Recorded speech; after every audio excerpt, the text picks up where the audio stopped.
Welcome back, guys. Sit here recording this video. I remember I was probably 6 or 7 years old, and I had my grandfather's old recorder and with a tape. I don't know if you know what that looks like. I recorded my own talk show, and I thought by pausing it, there would be a gap in the talk show, like a commercial break. And then when I would hit record again, I just came right back. And I remember my brain not really being okay with that. There's a lag in space, and then I realized I'd be wasting tape if I recorded over it. Anyway, I thought I'd give you a little story. We miss out on story time these days. Things are kind of tough. So we're about to begin female reproductive anatomy. This slide should resemble the one that we had from males. It's on purpose, just referring to gonads. I did mention this to you guys in the male lesson. So gonads, female reproductive structures, ovaries, by terms that you would understand, making ova in females, right? You'll see this on the test as you expect. I guess start start in the front today. Sometimes I start on the back, but this we'll work on the front to start.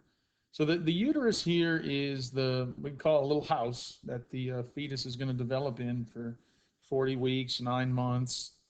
All refers to the same thing. The uterus is a muscle, so when you hear the term contraction, it's this guy that's contracting. It's going to be much thinner at this point and kind of belly out through the abdominal or into and stretch the abdominal wall.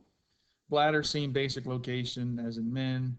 It's got one duct to leave through the urethra, whereas men there's the seminal vesicle leaves through the ejaculatory duct and the prostate. You notice that's missing here.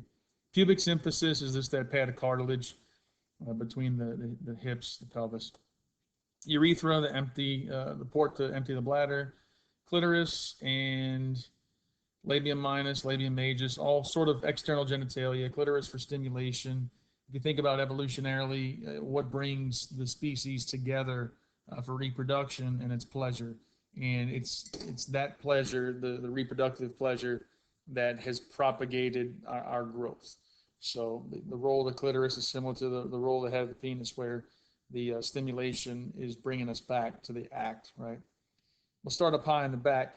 The gametes, the sperm and eggs, travel from the gonads, right? So in females, the eggs are going to leave the ovary, travel down the fallopian tube, and this is the left-hand side of the female, and we'll discuss that in greater detail as we move forward. The cervix is the entrance to the uterus, and the anus, obviously, excretory exit, and then the vagina, the vaginal orifice, is actually the tube there that receives the penis during intercourse. The ureter is going to empty the bladder. I realize I missed that as I came through, but that's the left-hand drain from the kidneys into the bladder, and then the bladder leads to the urethra. All right. One point of mention in the pelvis of females, we did this in skeletal, if you remember, and we're seeing it here again because this is reproductive. So you see this pretty acute subpubic angle. Over here, it's far more obtuse. And you remember from the skeletal presentation that the circular opening in males and the more oval shaped in females, you see the hips flare a little bit more from top to bottom, here to here. The scale is shorter and squattier. That's what gives females that appearance. And quite frankly, that's part of our evolutionary development as well. Females with hips that were attractive to males were the ones that reproduced more. And since they reproduced more, their genes occurred in the next generation to a greater degree. Portions of the anatomy are non-reproductive. The perineum is the area between the vagina or vaginal opening and the anus. There's an implication there during childbirth. I'm just going to go ahead in the lesson a little bit, as I normally do. What we're talking about is this area here, the perineum. And during childbirth, the vaginal orifice can be stretched so far that it tears. And we'll discuss that implication when we get to episiotomy. So that term there, episiotomy, is a surgically controlled incision that during childbirth, I guess I'll grab the stylus, as the fetus is trying to travel through the birth canal, it's going to be a little bit larger than the vaginal opening. And obviously that can put excess strain on the vaginal muscles and the skin, the tissues. So what an episiotomy is a cut in this direction or this direction that avoids coming into contact. I'm just going to draw the anus in green here, stretched obviously beyond where it needs to be, but for the purposes of this discussion, the rectal canal there, the rectum. We're trying to direct this cut in the direction of this red line. And the idea for that is to allow the tear to go into the gluteal muscles or the muscles of the anal triangle and avoid coming into contact with the anus. Because if we had, I'm going to open up another slide. If we had two circles, one was the vaginal opening and one was the rectum, and if this was to expand, right, too far and tear, then if it opened up too far, we could end up causing it to be exposed to the fecal matter that's in the rectum. And then during delivery, that's a problem, obviously. But during healing, the bacteria that are located in the feces can actually be introduced into the bloodstream and then travel and cause infection, which is a risk of pregnancy. So that's the whole point of an episiotomy, is to avoid that from occurring. All right. Ovaries, they kind of function like male testes, right? They make gametes. The puckered, uneven surface, think like an almond or a grape. Grape turning into a raisin becomes puckered. An almond has a puckered surface. About 3 grams in weight, which is around the size of a large paperclip. Thousands of follicles, think hair follicle, just holes for secretion, really, responsible for making oocytes. And those oocytes are going to be those female eggs. The whole point here is oogenesis, like spermatogenesis is sperm production. Oogenesis is egg production, and that's the production piece. Ovulation is the release. If you remember at some point, we're going to talk about it later, just want to come back to it. Females are born with all the eggs you're going to make in a lifetime. Sorry, I had to pause it again, but I think I was talking about how ovulation is the act of releasing an ovum that was already created when the child was born. It just has to go through the last couple of stages of meiosis, right? So in secretion of hormones, that's going to begin the same process that it would in males, sexual maturation. And in maturation, those are going to be produced. So this is strictly hormone-based. This is a look at the internal anatomy of the reproductive portion. So vaginal orifice leads to the cervix, which is going to be located here. Right, so all through the outside world out here, that's going to be outside of the body. Anything in here is the inside of the body. So sperm will travel through here during reproduction and join with one of the eggs somewhere in that region. And then looking down, we're looking at the this guy here. We're just looking at a cadaver model of it. Ovary and cross section. So the ovary's been sliced, and we're looking at the different follicles that are responsible for creating these ovules during ovulation, and then they'll travel this path, which is similar to this path, for fertilization. And that happens approximately every 28 days. Uterus is this guy here. We can see the full structure of the uterus. Oh, we're going to get the doggone thing again. Perfect. Anyway, there it is. And its shape is approximately that of a pear, approximately the size of a pear, around 3 inches superior to inferior, 2 inches wide, about 1 inch thick on the walls. So it's a pretty muscular structure. Has the whole body and then the cervix that we talked about. 3 layers. You'll notice that these layers are similar in terminology to the cardiovascular unit. Endometrium is the lining or the glandular surface that creates mucus. And that's just to keep it from kind of sticking to itself, keep it healthy. Myometrium, myo prefix muscle, muscular layer that contracts, as I mentioned earlier in this presentation. And then the parietal peritoneum, which is our lining on the outside.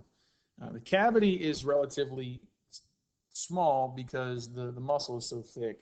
So this region in here is actually pretty tight, and we can see it here as well.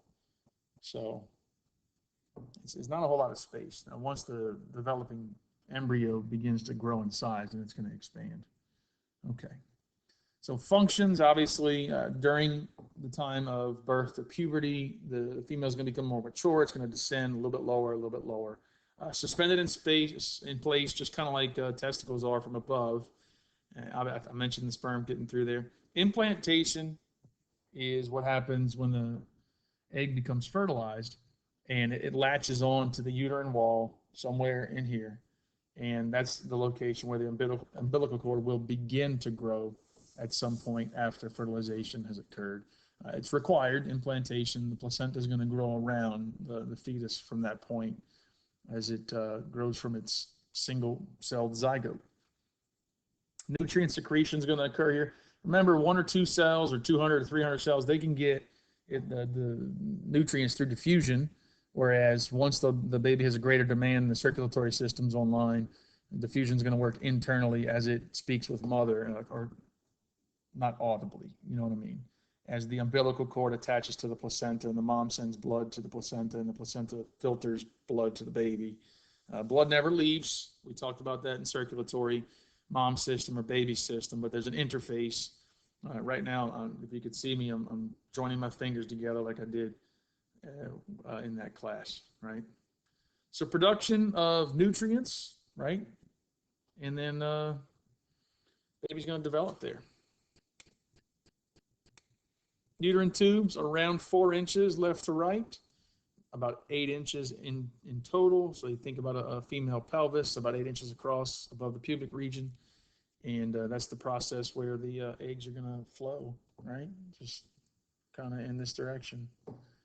Now, in tubal ligation, I'll go ahead and erase that before it does it itself. Can't erase the pen that erases itself. Let me expand this guy for you. So this is tubal ligation. You've heard it as getting the tubes tied prior. So the region of interest is going to be right in here. And that's been tied. In some cases, it's cauterized, right? The idea is to stop the ability of the eggs from getting out. And it's a pretty effective. It's not 100%. Sperm can sometimes travel, or sometimes the egg can travel. You know, the only safe form of contraception, Catholic school students, is what? If you said abstinence, you got it right. Okay, what do we have for slides? 30. Get a couple more. Oh, you know what? We're going to get to that. I know exactly where we're going. All right. Good. Good. So the vagina tubular portion, it's approximately the size and shape of a penis. And you know that comes in various sizes and shapes. It's coevolutionary. There's a range of potential sizes, and there are those that fit more within the average, right? If it didn't work out that way, we wouldn't be here. Muscles and fibers could be damaged during delivery. That fecal incontinence talk there is when the muscles are so damaged that it actually gets into the rectal muscles, preventing the rectum from doing its job of maintaining the feces prior to defecation. Stress incontinence during delivery, the vaginal environment can be harmed so much that it affects the urethra and the bladder control. So coughing, laughing, lifting, and sometimes it's temporary, sometimes more long-term, sometimes it requires surgical repair, right? Kegel exercises are when that muscle is going to be contracted, actually giving the ability to kind of close the vaginal muscle, and it's good therapy after surgery. About 3 inches deep, and I know what you're thinking now, and yeah, it's capable of great distension. So 3 inches means that approximately 3 inches, except it can expand a great deal during intercourse, so don't get your feelings hurt. Numerous exocrine glands, lubricating fluid, sign of arousal. Again, we're going back to expectations of pleasure, and that's a demonstration that pleasure is occurring because excess moisture, excess pleasure, right?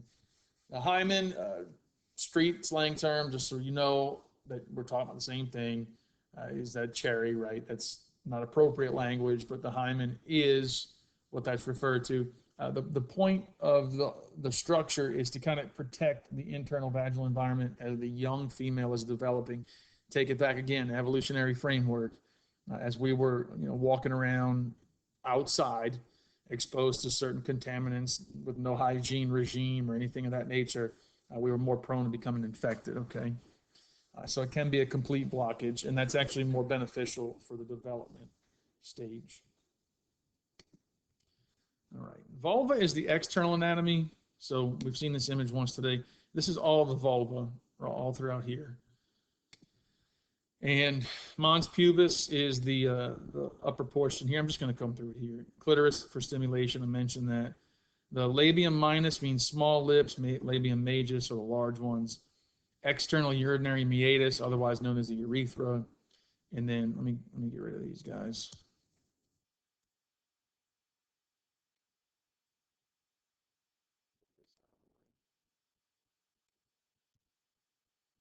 This is going to be referred to as the vaginal orifice or the orifice of the vagina. This guy doesn't want to seem to go away. And then the hymen is the closure of that border, which, again, like we said, could be a complete blockage.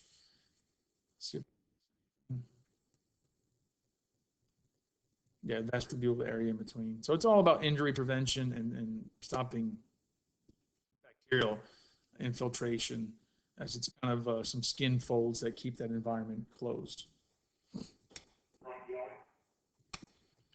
Ovarian cycle and menstruation, we're going to look at it on this chart. So I think a good time to start this slide would be at the beginning of the next lesson. So this is all about the menstrual cycle.